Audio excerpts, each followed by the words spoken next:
Hello, welcome into another episode of Motor City Metrics. I am Mike with Yoop and Ashley today. And we're going to be talking the week in baseball, the week in Tigers baseball. How you guys doing today? What's going on? Oh, hanging in there, Mike. Had a good afternoon watching Tiger baseball, and it's been a fun week. A little up and down here and there, but what the heck? Doing good. In terms of around our house, I'm getting a bathroom redone in our house, and I've been full of contractors with dogs. My dog's barking at them all week, so it's like a little bit of peace for me to be here tonight. Nice. Peace in baseball, love it, and it really is. It makes the day go by so much better when the Tigers win. So we're definitely going to talk a little bit about this Milwaukee series. I mean, we could kind of just jump right into it because, I do really want to talk about Tuesday. Not only was I at the game, this was my first Tigers game of the year. That first game against Milwaukee was a sloppy baseball game. It was not very fun to watch. I was sitting one section away from a large Brewers fan section, and I got a little angrier every time they cheered. But by the end, I was like cheering with them almost. Like it was just like, yeah, this is how the game is going. But just with the Milwaukee series, and I brought this up before the show, it really does feel like they're Cleveland in the NL. You're looking up and down this lineup, and outside of Terang and Contreras, I've literally never heard of these baseball players before. They got Caminero out. They have they're missing guys and Yelich. That's what I was looking for. But David Hamilton, who's never done anything significant in the MLB, goes 3 for 4 in one of these games. It just seems like they find those kinds of guys. So like they're like that pesky team. And I didn't really know that I disliked Milwaukee, but man, it was just like all the small ball, all the nobody names. Like it was a tough series, but the Tigers came out, and they came out on top. What do you think, Ashley? I mean, I agree. It was just one of those games, especially game one. It was just like, it was just sloppy baseball. And I feel like that's one of those games that you just kind of chalk it up in like the 4th inning. You're just like, well, I'm going to pack it up now. If I'm not in the mood to continue watching, sometimes I will just peace out for the day. But, as Mike said, we ended up coming out on top. So I really have no complaints. If we are winning series, I'm not going to complain. There are 162 games. They're going to have games that are sucky, right? They're going to have games where they have little, their brain short circuit a little bit, or where they don't do something they practice in fielding practice. It's going to happen. And again, as long as we're winning series, I'm fine. So I have no complaints. I mean, go ahead, you. As long as it doesn't become a habit. Yeah. Deadly Ninja Bees asked about Jackson Churio at the Brewers. He's been out. He fractured his hand at the World Baseball Classic, which is always, one of those things people fear about the World Baseball Classic, is you're going to send your best players there and they're going to get hurt. And it seems like it happens once a year. And Jackson Churio got the short straw on that one. So, but yeah, it was quite a series. The Tigers had a lot of sloppiness defensively. Carried over from the Boston series, where they weren't very good on the getaway day either. That was an ugly baseball game, right down to the idea that they couldn't execute very simple rundowns. Which is something you start learning when you're in Little League, and it's supposed to get better and better as you go on. It's so amazing that the panic sets in. I had a short discussion back and forth with one of the writers. And he was mentioning that, looks like players tend to panic no matter how much PFP they've done. To me, just run at the player solves 80% of the problems on rundowns if you just run at the guy. And the Tigers didn't want to do that, and that got them in a lot of trouble.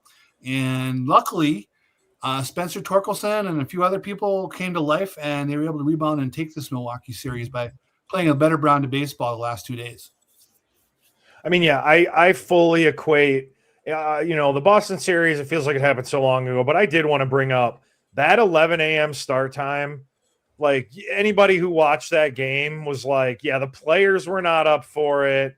Like I get it. It's like the tradition. It's Patriot Day. It's the Boston Marathon. This is like big deal. I learned a lot about this, not being a Boston Red Sox fan and not realizing this is like a thing, right? Like this happens every year. It's because the Tigers are never there. And it's like, okay, I guess I'm not paying that much attention, but I think that 11 a.m. start time threw everybody for a loop. Not only that, it being the getaway day after playing that 11 a.m. start game, you don't get a day off. You're playing the next day. It's just that combination is just asking for trouble. And you saw it on the field.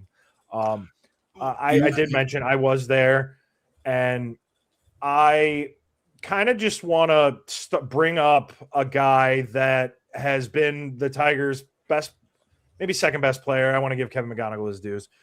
But I just want to bring up Riley Greene. Riley Greene has to be one of the he's so polarizing in Detroit sports. Throughout this whole baseball game, people talked more crap about Riley Greene than they did about any Brewers player, than they did about any other Tigers player.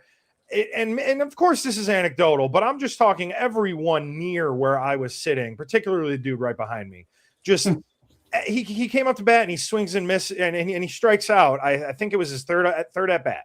He strikes out and he gets a couple boos in the crowd, and the dude behind me yells, "You're a mud hen, Riley." And I literally said out loud, like, I'm not trying to be confrontational. I'm here with my partner. I'm not trying to be, I'm not trying to start an argument. Like, I've had a couple drinks. Like, I'm just trying to enjoy baseball. But when he said that, just completely involuntary, I literally said, "What the fuck did you say?" And I didn't turn around, but I was looking straight forward, right? But like, it was just like, it blurted out of me. I was like, it's crazy that all it takes, you strike out a bunch 1 year, and people have I feel like people have written Riley Greene off. Like, it's unbelievable, the perception of this guy when he's doing so much at the plate right now. You can tell who played JV as a junior, is all I'll say. Like, you can tell. I like it. Yeah. Some people have that they paid their money. They can say what they want. If it makes sense or not, doesn't matter. They're trying to get people's attention, and it's bizarre. It even happens at the youth level. I mean, someone's got a real loud mouth, and they just think that's part of baseball. And it might be part of their baseball, but it's not part of everybody's baseball to listen to that. No. The cool thing about Riley Greene is today's like the 23rd, right? Or 22nd, whatever the date 23rd. Is. If you go back to April 11th, this is from Tigers PR. Riley Greene is second in MLB in batting average at 417, second in on-base percentage at 533, and sixth in OPS at 1228. So, I mean, he's basically been crushing it now for 12 days. He's one of the best players in baseball. I just think, over the years, as a third overall draft pick, the expectations were super high. Or was he fifth overall? I forget now. I have to look that up. But it doesn't matter. He had the expectations. The strikeouts drive a lot of people crazy. But when it's said and done, he's one of their core players, and they need him producing, and he's been answering the phone the last couple of weeks. Well, I mean, we can kind of just jump right in here if we're going to go this route. If we want to just go up into our first segment here, we don't have a fancy opening for it yet. I'm still working on that, but I just figured we'd go up into 3 up, 3 down because I wanted to start with Riley Greene as one of my guys on the up. I do have some numbers here as well. I like to look in 14-day increments. I don't have like a true analytical reason. I just like to look at the last 14 days for a lot of guys. In the last 14 days, now you mentioned the last 12 days, so this is including a couple maybe lesser days, but he's slashing 366, 469, 561. That's 1 home run, 5 doubles, 8 walks, 13 strikeouts. That is 49 plate appearances. So he's not hitting the home run ball, but he is showing the power with those doubles. He's doing more than you can expect. Now you brought up something that I think is part of why he is that polarizing guy. He was the 5th overall pick in the draft, right? Yep. And I do think that there are expectations that come with that, whether they're fair or not. He has expectations to be one of those stars. He came up real quick. He shot through the system, came up as a 21-year-old, correct me if I'm wrong. And he was this guy that was supposed to be like the guy, right? Yep. He was that defensive guy. He was a plus defender. He was a plus runner, and he was going to hit the ball. Now, I think a couple years into his career, you're noticing that, I mean, his defense has declined. That is totally a fair assessment. You do see that his sprint speed has declined pretty quickly as well, but his offensive numbers have overall really not. So I think what people were looking for was a 5, 6, 7, even 7 WAR player. People were looking for a superstar in Riley Greene. Mm-hmm. What I think people, and I mean, if I'm being too much of like a homer, if I'm being too positive, let me know. But I think it's totally okay to get a 4 WAR player consistently out of that spot. That is not a failure of a player. That is a guy that is valuable. And yes, he may not end up being the superstar, but I kind of look at him, if anything, as a high floor kind of guy. He's gonna get you that 3-4 WAR, and he does have the potential to get hot. He does have like he still has a good eye. He still draws walks, even with the strikeouts. He still draws a lot of walks. That is a really positive thing for any baseball player. So I think that if we temper the expectations and realize that he's not the number one guy, he's not the superstar, then maybe people will look at it a little differently. But that's kind of how I'm trying to look at Riley lately. I mean, I feel like people expect every player to be perfect, right? And I feel like we're talking about a sport where if you fail 70% of the time, you're an all-star. So I think putting it into perspective is important, right? I also feel like looking at Riley's last year, and I talked a little bit about this on the last show, but looking at Riley from last year, looking at the changes we knew that they wanted him to make, cutting down on the strikeouts, making more contact. I mean, he's doing that. So I'm sure there's a little bit of an adjustment period, right? But like his chase is down, his first pitch swing is down, and his contact he's making in the zone is up. Something I noticed just from like the last week is I feel like he's on plane earlier with fastballs up in the zone. Like the swing is a little bit more on plane as opposed to like the uppercut. So he's able to get to more pitches at the top of the zone, which is like something we know that he's struggled with. But I feel like he had a great year last year. He's still young. They asked him to cut down on the strikeouts. I'm assuming they did. I'm assuming they asked everybody to do that. But, and he's coming back this year and he made adjustments. So I feel like we're not going to know kind of like how those I don't think it's fair to judge those adjustments until we're at least a couple months in. And we know Riley also, to add this, I feel like Riley is a player, and we saw this last year, that when he's slumping, he's really, really slumping.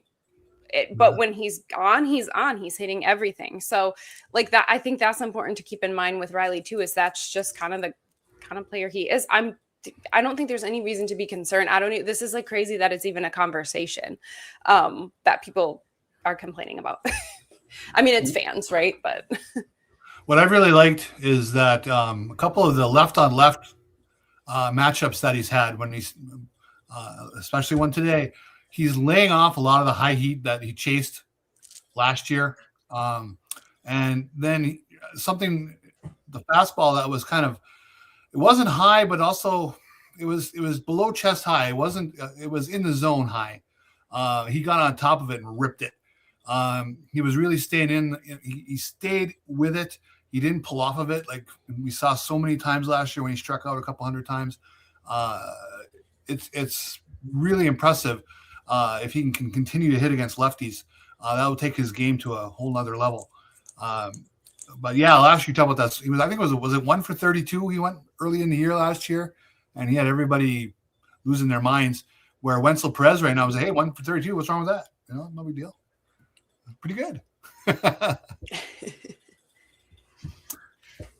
So we're doing 3 up, 3 down.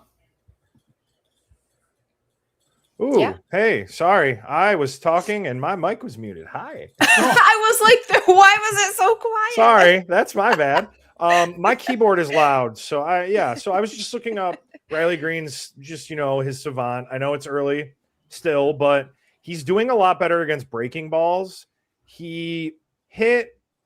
Granted, he did have more power just in general last year than he's shown so far this year, but he had some difficulty putting breaking balls in play even.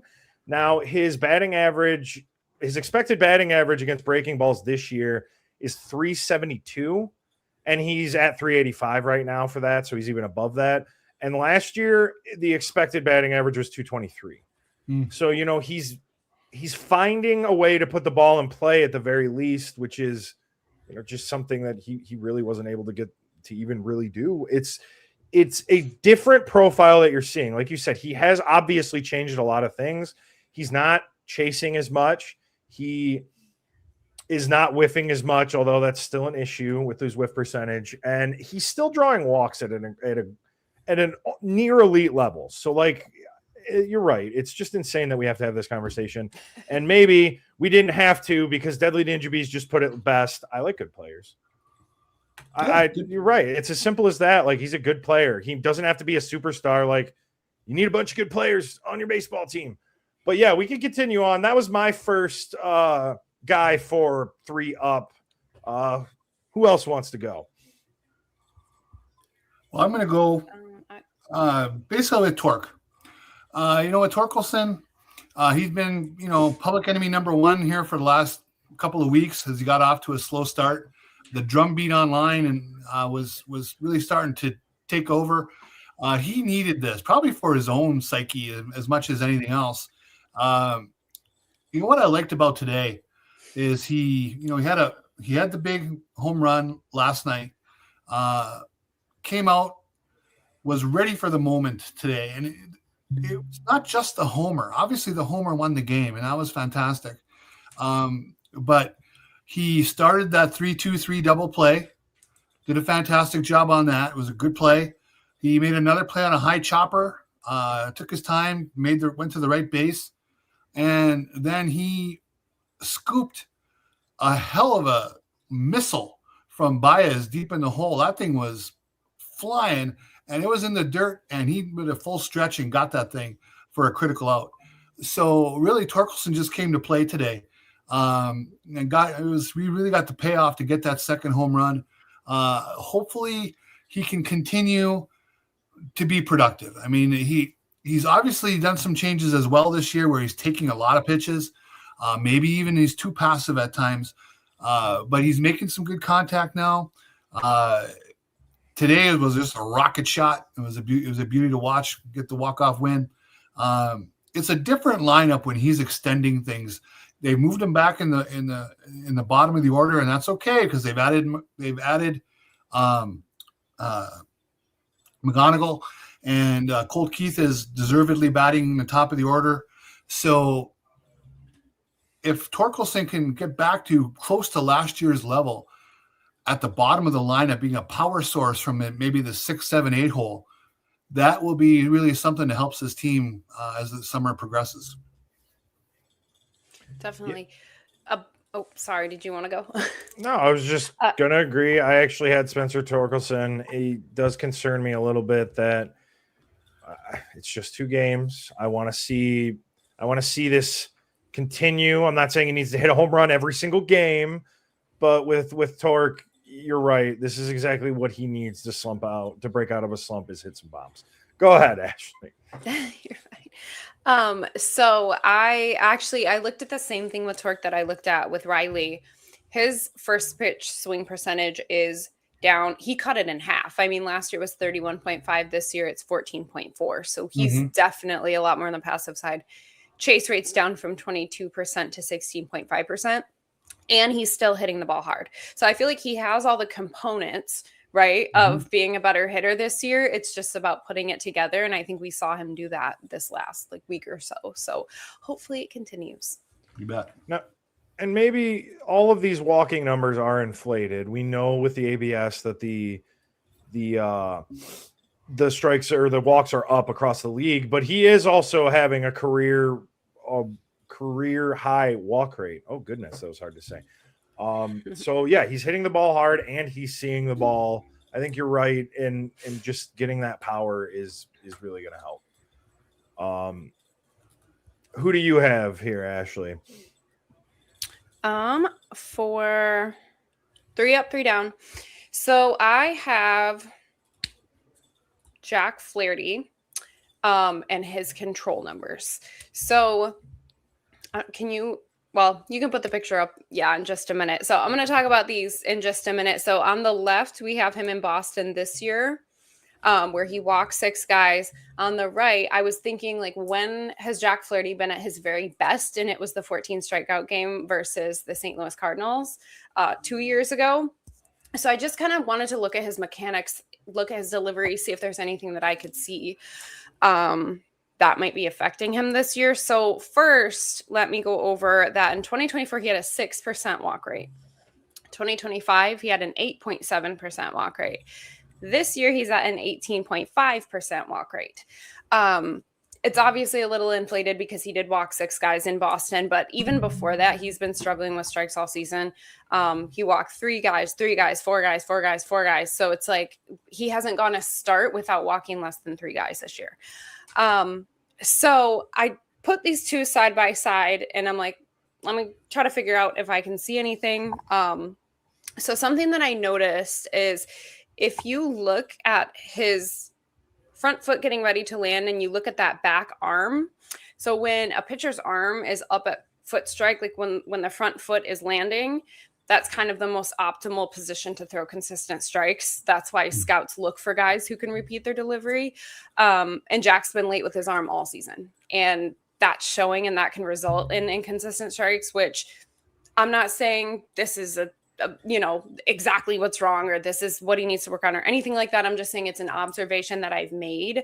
But obviously, if it were easy, it would probably already be fixed, or it maybe would have never have even been an issue, right? So it's like, I feel for Jack because he's going up against what the best hitters in the entire world and trying to work the kinks out.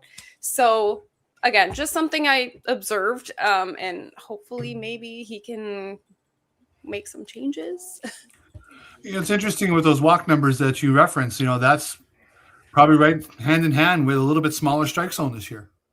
He's some of the pitches that he's gotten in the past that maybe kind of stretched the zone out a little bit. Pitchers aren't getting them right now. Jack Flaherty worries me. I think he has almost as much volatility as Justin Verlander, and what I mean by that is I almost just never. I don't know what to expect from him on a weekly basis, which is not a great feeling to have about a starting pitcher. But I don't think he's done. But no. I'm a little. Last year was not wholly, as a whole, very great for him. So the walk rate is concerning. But yeah. Go ahead. We've seen a decrease in the velocity of his fastball too. And when you shave off that velo, then the breaking stuff isn't as good and everything just falls apart. So, well, what we need from him then is a good old fashioned salary drive, right? Going for that next contract. So there you go. Maybe that'll perk him up throughout the summer. And that kind of brings me to Casey Mize as well. Another pending free agent, but a guy who's a little bit different than Jack Flaherty right now, a guy who's on a real roll. Looking pretty impressive every time he takes the mound. So my question for the two of you is this. It's a little early. It's only been a handful of starts. We've seen him get hot before. He made the All-Star team last year. But he's really looking impressive. Do you think if he's still pitching this way in June, let's say, just to pick that out of the air, are the Tigers going to make a press at getting him re-signed to an extension? Or do you think he just now that he's this close to free agency, that's where he's going to end up? I mean, if he continues on this pace, he's at, I think, 1.3 WAR already this year, which is insane. Even if he grades out to a 3 or 4 WAR pitcher, that is insanely valuable. I do think that they would at least consider extending him. I don't think it'd be a good idea to let him walk, just because if he does continue to pitch this well into June, he will have suitors. Like, if you do it for that long, even if he kind of tails off at the end of the season, like a guy that young with that pedigree is going to get scooped up real quick. So I think you're bringing up a good point in that they're going to have to evaluate whether they want to keep him or not in the middle of this season. Like, they might not be able to wait till the end of the year, I think is kind of what you're alluding to. And I think I agree with you. Yeah, I feel like if he can show the consistency, because we've seen flashes, right, of his potential in the last, or since he came back from elbow surgery. We've seen flashes of it. We just haven't seen that consistency. So I feel like if he is able to prove himself, I mean, he's 27, 20, 28, maybe? I think he's at least 28. He might even be 29. Casey Mize age. Well, Jack Flaherty, he's only 30. That kind of blew my mind. I feel 28. like if he's going to prove his consistency and he can be even a middle of the rotation guy and he's a homegrown guy, I mean, I'm sure they're going to consider it. Absolutely. I'm sure they would rather have one of their guys. I would say the factor on each weighing against it on each side of the equation is he has now battled through the first 5 years of his career into year 6. He's going to be able to be a free agent. He's this close to it. Do you really want to deprive yourself of that chance? I think, Detroit would have to pay him pretty well with probably a 3-year deal at least to get him to ink an extension. But on the Tigers side, as good as he's pitching, he's been so injury prone. He obviously blew out the UCL for the Tommy John surgery. He's had back issues in the past. I believe he had a knee issue there for a while. The availability has not been his best ability over the years. So, but if he can continue pitching somewhat close to this level, like I say, into June, into July, now maybe you're saying, hey, he's moved into a new era, a new phase of his career.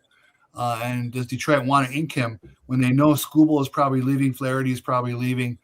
They got Joe coming back from an injury, which is a little bit dicey. Melton's now hurt. Reese Olson's been hurt. Are they going to look for basically a lot of new pitching next year or get this guy inked? I hope they do. I hope they sign him. I've always been kind of in Casey's corner. His fastball looks really good right now. And the splitter is actually splitting. It's sinking. And he's found whatever he had in college. Can he keep it? Can Chris Fetter help him keep it? I think that's the big question. That's fair, and I do think that's a fair point. He pitched 150 innings in 2021 and 149 innings in 2025 last year. Those are the two longest, I guess, the most innings he's pitched, 150, 149.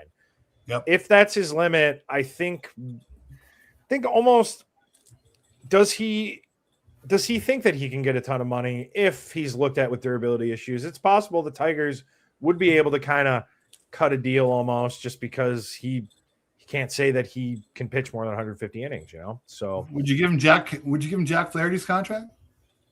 I mean, I would.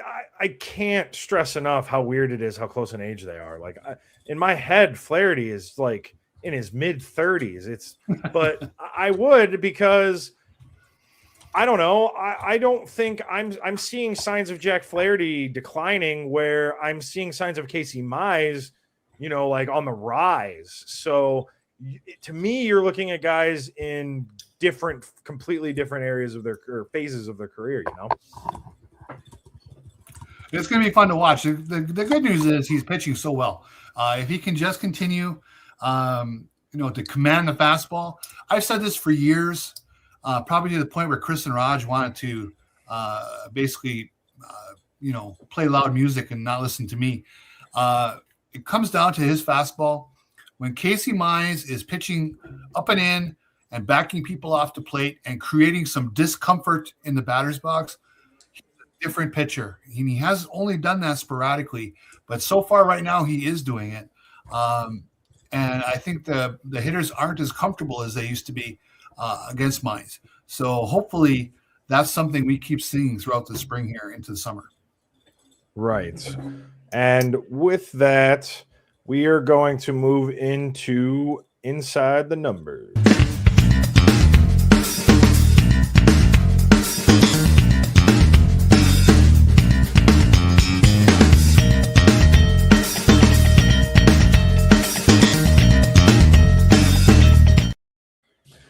All right, Ashley, why don't you start us off with your number here? So mine is short and sweet this week. I just thought it was a fun number. My number is 500, and that is what Kevin McGonigle is hitting with runners in scoring position. That's incredible. I mean, it's so funny. I'm happy that somebody brought up McGonigle because I went out of my way to not write about Kevin McGonigle in my entire show sheet. All right. And the reason is, and it's all crazy that I feel this way about him already. I expect what he's doing, and he's exceeding those expectations every week. The dude has not slumped. You know, we know it's coming. We don't know when, you know, and we'll see how he reacts from that. But he's looked hot at the plate. That just proves that he is playing at that. Like, it's not just smoke blowing up his ass. Like, he really is playing with a maturity beyond his years. Being able to be that clutch, being able to be in the moment and just come through like that all the time. It's just, and I mean, even when he's not, he's getting in scoring position. Like yesterday, he smacks a double to get into scoring position to start their comeback. It's just, it's great to see. I love it. I'm happy somebody brought him up because he is already approaching that territory of just like, this is what he does. This is McGonigle. He's baseball player. This is what he does. I don't know. This is what we can see every day. Yes. Yeah. Right. He had bat last night where he worked 10 pitches, where he kept getting Javi Baez's cardio in, pitch after pitch. Was really impressive. I mean, you could just see he was battling until he got a pitch he could handle. He's 21 going on 31, right? I mean, he just looks like he's been a veteran out there for a long time doing it. You know, I said it last week. I'll say it again.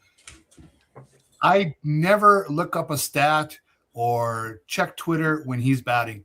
And I can't say that about very many other players the Tigers have had in the last few years.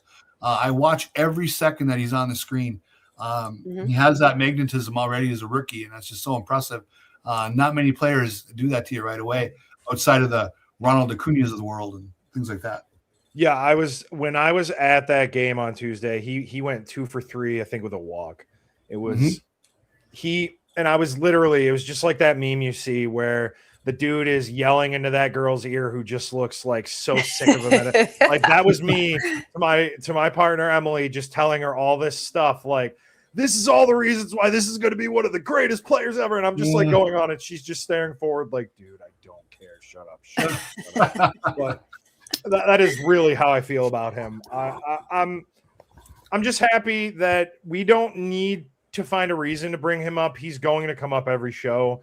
And it's like, man, I don't know. Just I equate it to, this is how I felt when Cade Cunningham was drafted. I'm not trying to go into too many other sports.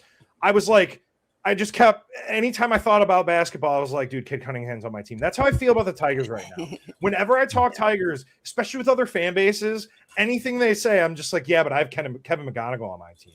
Like, it doesn't matter what they say. I have Kevin McGonigle. So, like, I feel like in my head, I'm winning that argument. And it's just, I'm so excited. I really, like, and yeah, Tyler, you're right, for the next 8 years. Oops. I think that you said it. I think that you said it best, though. I feel like for me, he's everything that, you know, if I go to a game and I scout a player and I do a scouting report, he is everything good combined that I have to say about, like, anything good that you could possibly look for in the player is Kevin, right? He's left-handed hitter, up the middle guy. You know, scouts said, I know back when he was in high school, he needs to add strength. He's added strength. He's hitting the ball hard. He's making contact, short, compact swing. He has elite plate discipline. Like, it's like, what more could you ask for? But it's just good to see, because I feel like you've seen it at every level, right? Like, you've seen it every level of the minors. Then he skipped AAA, and then it's not surprising, but it's like still every week it's like, wow. Yeah, and you don't want to look away from the TV. Like, really, all you're looking for is for him to add home run power. But the kid is 21; he will grow into it. And I don't think people, like, when you're doing everything else so well, it's just like the home runs will come when they come. And you're right. It's complete package. And I do want to give Tim here credit. It does. I don't know if I'm there yet, but it's pretty close already to when Miggy was up to bat during his Triple Crown era. Like, you really did feel like, yep, well, Miggy's going to do something. Like, it wasn't even an expectation. It just was, you know? Yeah. But anyway, we could wax poetic about McGonigle forever. Why don't you rescue us? The McGonigle segment to like 3 minutes. Yeah, right. We gotta put a timer. McGonigle countdown, yeah. Yeah. Oh, that's such a great idea. We could put a timer every time he comes up in the corner. You're like, nope. No, you honestly, got 30 seconds. He deserves everything we're saying about him, and I hope he keeps it up. But why don't you rescue us from the McGonigle talk here? What do you? All right. Well, we got to go to the other. We're talking about a lot of good things. My number is 723. Care to guess what that was? Just a quick guess.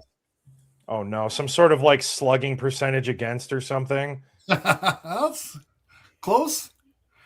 I'll tell you. Despite going 4-3 in the Boston, Milwaukee in those two series, the bullpen ERA was very sporty 7.23 over that period. A lot of it was the one game against Milwaukee, but really they haven't been very good in general. Even in some of the games they managed to, they got the barn door closed on a few of them right before the animals escaped, but it wasn't pretty. The bullpen needs to get better. They're making some changes. They brought up Birch Smith, sent down to Jesus, but really the middle relief is looking a little bit tenuous right now. I know Ashley talked about walk rate last week, right? And the strikeout rate is nothing to brag about either. Even like a guy like Finnegan, he's getting by. He's not allowing runs, but the secondary numbers aren't fantastic. It's going to be interesting to see who on the bullpen takes a step forward, because they're not, the guys who are struggling, odds are somebody's going to turn it around. Are they able to live off having really those three guys, the bedrock guys of Finnegan, Jansen, and Vest? How heavily can they lean on them before some of those other guys start to pick up some of the slack? Like today, for instance, they were very fortunate to win that game. Milwaukee really was able to make enough contact to drive up Skubal's pitch count to the point where they had to get him out of there. Detroit was coming with really the second string of their bullpen, and they were able to make it work. They got the job done. But really, I think what you saw Milwaukee attempt to do, you're going to see other teams try to do that as well. Get into that middle relief of Detroit, because Drew Anderson and a few of those guys are pretty vulnerable right now.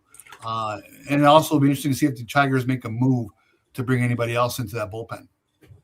Now, Kevin here does bring up Tyler Holton. Yeah. He's been good, not great.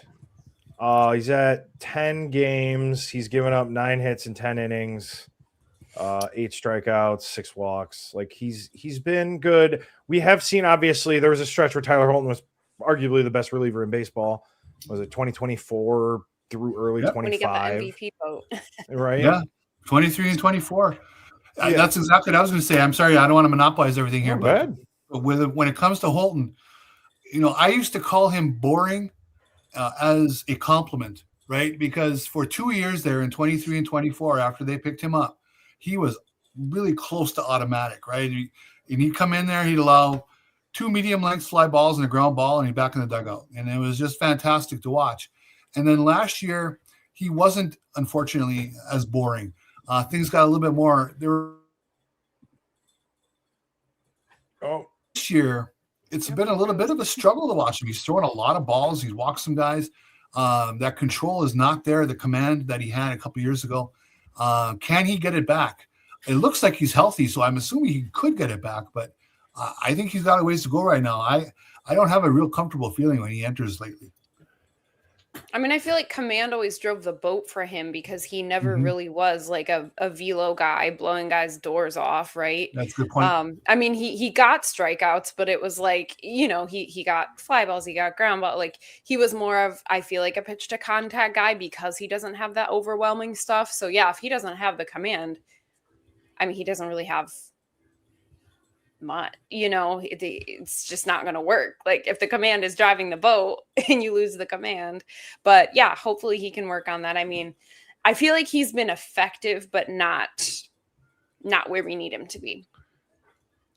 Yeah. And I'm really kind of hoping that this, I mean, it is different, but I keep seeing comparisons between another guy in the bullpen, Drew Anderson, and Kenta Maeda, the year that they cut him last year.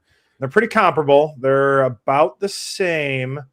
I'm just really wondering how long that experiment's going to last. I know I want to give Class A some dues here. Or not Class A. Oh my God. Emmanuel De Jesus, same first name, different people, a lot different. His FIP is all the way down at 3.14, while his ERA is 10.13 right now. That is an insane difference, really, to see ever, even if it's just in 8 innings pitched. So it seems like he's almost got, I'm not saying he was good, but he got kind of screwed by the fielding, and I had some high hopes for him. But that, like the game on Tuesday, he was kind of the scapegoat. Like something had to change that day. I really don't know. I really do think Holton is the obvious answer to step up, but anybody come to mind who you think could step up, Ashley? I mean, I think we don't know what to expect from Anderson. Obviously, like I feel like he's the one guy who I would really like to see better from, but he's not a guy I'm super familiar with, so I have nothing to compare him to. I have nothing to like, oh, this is at his best. This is what I'd like to see. I feel like I'm still forming an opinion on him because the stuff looks, the eye test, right? The stuff looks good. The stuff moves good. The velo looks fine, but there's something off. There's something that is not working. So I'm hoping that's kind of like a work out the kinks thing for him. And I know, you know, I feel like with pitchers are almost like, I don't know if I want to say easier to fix, but I feel like it's easier to make a small tweak and things start clicking for a pitcher rather than for a hitter. So I have not lost hope in Drew Anderson. I'll say that. That's fair. I'm hopeful Brad Herter takes a step forward in his career. You know, he came in today, got double play ball. You know, he faced one batter, did the job. But they need him, I think. If Holton is going to be a little up and down, they could really use Brad Herter taking a step in his career to being kind of the part of the bedrock of the bullpen instead of one of the question marks. And then the only other one I can think of down in the minors, Ricky Vanasco is off to a hot start. What does that mean if you brought him back to the majors? I don't know. You know, it's one thing to be hot in Toledo. It's another thing to be useful in a major league bullpen. Right. Let me get here real quick because I want to still talk about this next series coming up. But with my by the numbers, I just kind of want to put the Tigers start in perspective. My number is 3. That number is the Tigers rank in the American League. They are tied for the 3rd best record in the American League. Now, if I were to tell you that they were tied for the 3rd best record in the American League, regardless of what that meant, I feel like people would be okay with the start. But I do feel like the perception right now is people are not super happy with the start. People have seen a lot of ups and downs. It's already been a bit of a roller coaster of a season. The American League is just completely bunched up. There are 7 teams with 12, 13, or 14 wins. Now, everybody has like a different number of losses. There's a couple teams that are under 500 with 12 wins. There's one team above 500 with 12. I don't have the standings up, but the run differentials are also within like 15 to 20 runs with each other. My point in saying all this is like the American League outside of, unfortunately, right now, the Yankees is completely wide open. We have no idea if any of these standings are going to matter because it really looks like everybody's still filing out. Like Tampa Bay is doing what it feels like they do every year. They have the second best record in the American League because Tampa always just finds a way to. I feel like every year they start hot, but you don't know. So like I do also feel like I'm in that camp where I do feel a little disappointed in the Tigers' start. I do feel like they've left some things out there. But when you kind of contextualize it with this, with realizing that like this is the whole American League Central, I'm not that worried about the Tigers just having like one really good stretch and then kind of just being in maybe that next tier under the Yankees. I hate the Yankees, but they do look really good right now. Two things to. Schlittler is incredible. Oh yeah, Schlittler is great. Oh my goodness. One thing to really back up what you're saying there, Mike. I saw a stat today. 2 teams in the American League are on a 90-win pace. 7 teams in the National League are on a 90-win pace. Mm-hmm. So whatever it is, the National League must be dominating interleague play at the moment. And there are just a lot of people bunched together, as you mentioned, in the American League. And I think when it comes to your little bit of a tinge of disappointment to the Tigers start, I think one thing we need to always, I don't think has gotten a lot of play in the media and anywhere else. With this 6-game road trip coming up, once that's done, the Tigers will have played 20 of their first 32 games on the road. You know, that's quite an imbalance when you think about it. And they've done a bang-up job at home. They're playing great baseball. Luckily, that should start to tilt now. If they continue playing well at home, they're going to be on a run of home games for a good chunk of May and June. So hopefully they could make up some of the ground that maybe they didn't here in April. To piggyback off of that, they're 9-2 at home and 4-10 away. Yeah.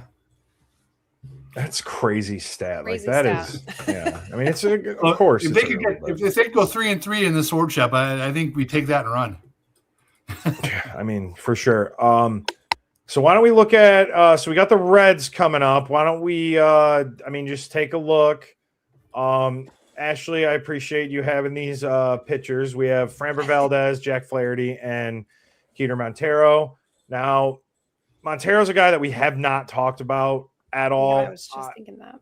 And that's a shame. He deserved a lot more credit. He has looked really just outstanding in his fill-in for Justin Verlander. He's doing more than you could have expected from a 6th or 7th starter, depending on how you look at it. I have always been very, very high on Keter Montero. He's already almost tied his WAR for the entirety of last year, where he pitched 90 innings. He's got a FIP of 191, 18 strikeouts, 3 walks. What are you guys looking at in that first game or in that Montero matchup? I'm looking at the changeup. I feel like the changeup's gotten a lot better. Like it's a lot more effective. It seems like he trusts it more. Because we know the breaking stuff is good, and we know when he has the fastball working, then the breaking stuff is working. But I feel like he's made improvements on the changeup and command, obviously, because I feel like he really struggled with command last year. Both command and control.